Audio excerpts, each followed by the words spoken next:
Hello, and welcome back to another video. So many of you have been asking, where on earth is Pops? And I thought I'd better dig him out, otherwise you'll think that I've buried him in back garden and stole all his camera gear. That wouldn't surprise me. So one of the things that I think is dead important to kind of share with you is that actually in a 7-day week, we only really get one day where we can go out and photograph together. Obviously I work through the week. Pops runs an archery club for juniors on a Saturday, so that only leaves us with Sunday. And we do go out on a Sunday and we don't always get the subject that we're trying to get, which means that it doesn't always appear in the videos. So I thought we'd better get something done, otherwise people are going to start panicking as to where he is. So we're going to do something a little bit different. We're going to do a Dan versus Pops photography challenge. So for this photography challenge, what we're going to do is we're going to go to our local nature reserve, which is Etherow Country Park. And we're going to give ourselves 1 hour. We've got 1 hour to try and get as many photographs as we can in that 1 hour. And then from those photographs, we're going to select one image each that represents the best photograph that we took on the day. And then what we're going to do is we're going to post those photographs online on YouTube following the launch of this video so that you good people at home can vote on them. And we'll let that voting run for a week. And at the end of the week, we will crown either Pops or me as the king of photography for that day only. And then that's going to be something that we're going to run a number of episodes on over 2024, where we're going to continue to compete against one another for the challenge of king of photography. And we'll get some different challenges in store, and maybe even you could suggest some challenges that we could perhaps have a go at. So without taking any more of your precious time, come along for the journey and see what we see.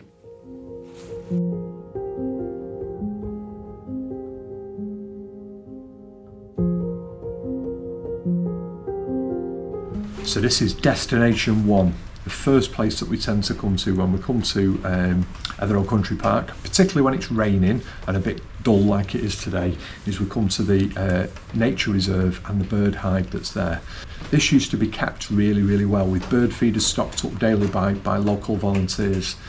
But unfortunately, due to a lot of vandalism, it's been left to ruin, to be honest with you. That none of the feeders are out, nothing's stocked up. So we've brought seed and we've brought some peanuts and things with us, which we've put out. But if the feeders were stocked, the birds would be coming down readily to them. The fact that we've just put stuff out and it might have had nothing out for weeks means it's going to be a bit slow going here. So we'll give it a short period of time, because remember, we only have 1 hour to get some photographs. And if this fails, we've got some other ideas on the nature reserve that we'll go to next.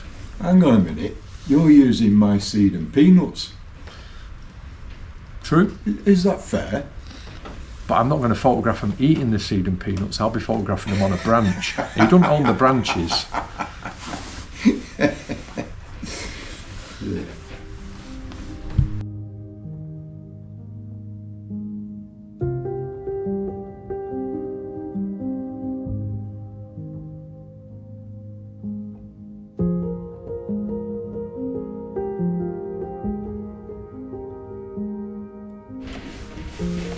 So we've been in the hide now about 10 minutes and we're clutching at straws. Pops is photographing a grey squirrel. I've considered photographing a robin. But even then, we're having to bring shutter speeds really low because we're over 10,000 ISO. So it's going to be a challenge, this. It's going to be a challenge. It's certainly not going to be our best photographs. Yeah. But, you know, it's a level playing field and we're both dealing with the same conditions, so keep watching. We've had a tree creeper. We've had a tree creeper. Because I had it on 2/50th of a second at 6.3, and it was 26,500 ISO. Didn't think it was worth it. We now play the game of how long do we stay in the hide before we go and have a look for somewhere else. But the problem is that it's absolutely lashing it down. So, but for something else, you mean like a cup of coffee?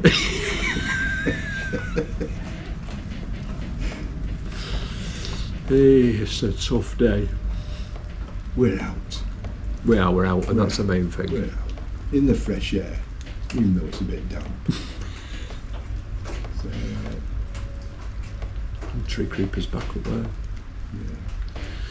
So one of the things that I wanted to show you is a little secret weapon of mine. Now I'm not going to strip off completely, but I've purchased myself, well, if you can see that, a heated vest. I'm a bit nash when it comes to the cold, and this definitely keeps me nice and warm. Are you making all that squeaking noise?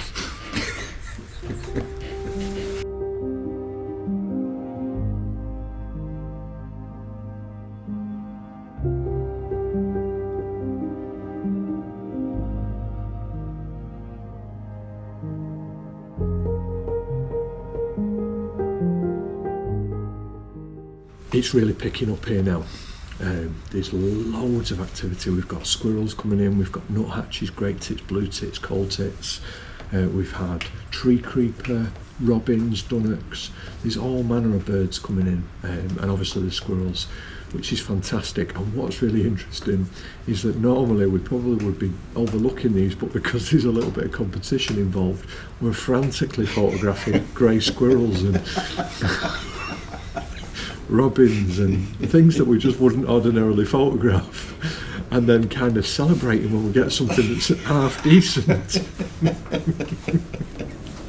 It's good fun. It's certainly a good way to make what is dull conditions, I mean it's throwing it down with rain, makes dull conditions on a dull day entertaining.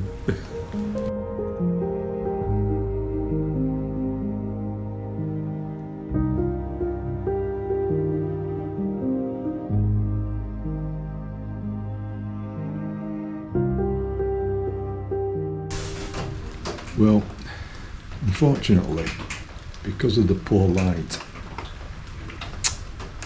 I'm working at 200th of a second. Cormorant just flew down the river at 6.3, and I'm still getting ISOs in excess of 10,000, which is unfortunate. But I don't really go below that because these songbirds move around so quickly. And ideally I would rather have been up around about 1,000th of a second, at least. Not ideal conditions. Still, it's good fun trying to capture them. As usual, I'm using my Nikon Z9, but I'm using my new lens, my 180 to 600, which I've not had that much of an opportunity to use. It seems to be performing quite well.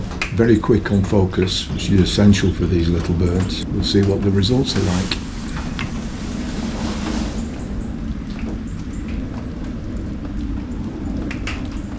So I'm having the same issues as Pops is having, in that we've not got a lot of light at all here. I'm using the 400 2.8, so I'm shooting wide open at 2.8 to give me as much light into the lens as possible. And then I'm trying to keep my shutter speed high without my ISO creeping above 10,000. So at the moment I'm probably fluctuating between 500th of a second all the way up to 1,000th of a second. But it's really, really challenging because, as Pops has said, that the songbirds, they never sit still, they're constantly moving. If they flutter at all, 1,000th of a second is not fast enough to capture their wings. You really need to be way above 2,000th of a second.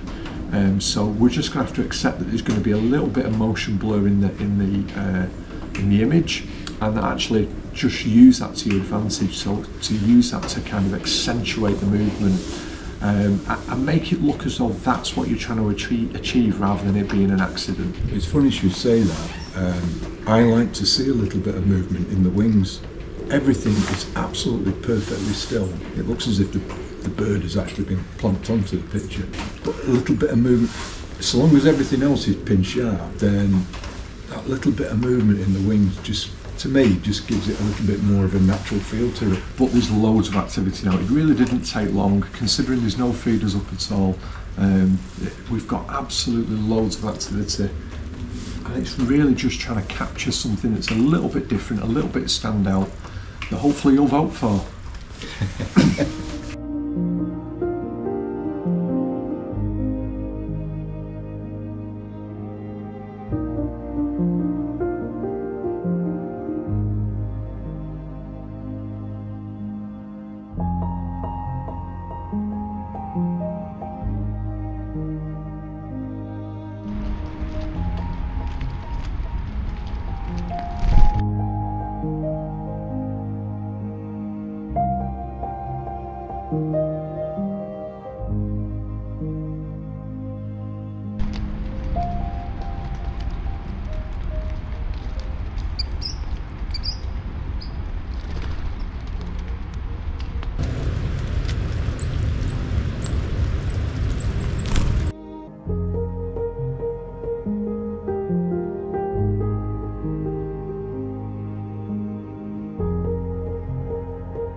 Yeah, we've got all manner of birds that are coming to the hide now. It's really paid dividends by staying put, that little bit of extra time. We've put plenty of feed out and it's just erupted. It's like a scene out of Mary Poppins. We've got all manner of birds coming around.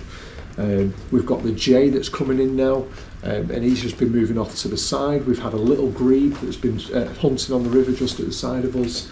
Lots and lots of opportunities. Terrible light, terrible conditions, but lots and lots of fun.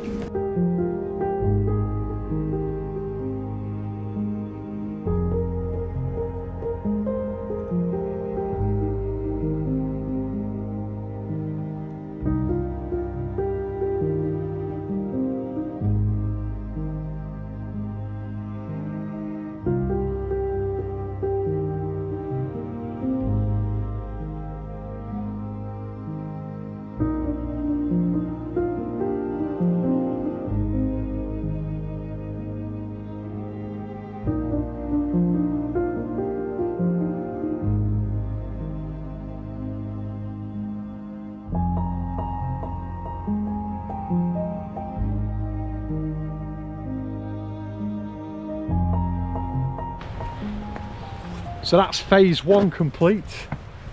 We've now got phase two, where we're just going to have a walk back along the lakes as we head back towards the cafe. We're nearly out of time. The jay's just ahead of us, Dad, up in the tree. What's that? The jay's just ahead up in the tree.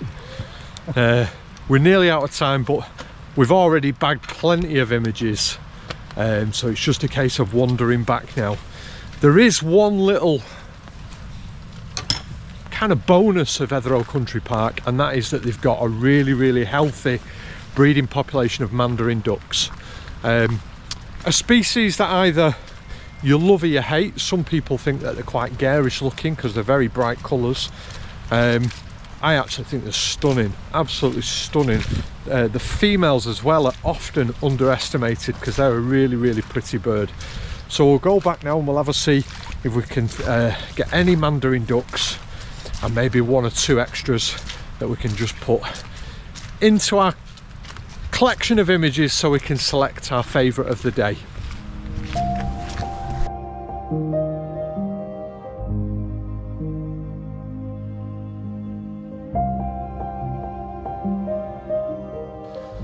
Well, hopefully you enjoyed that every bit as much as we did.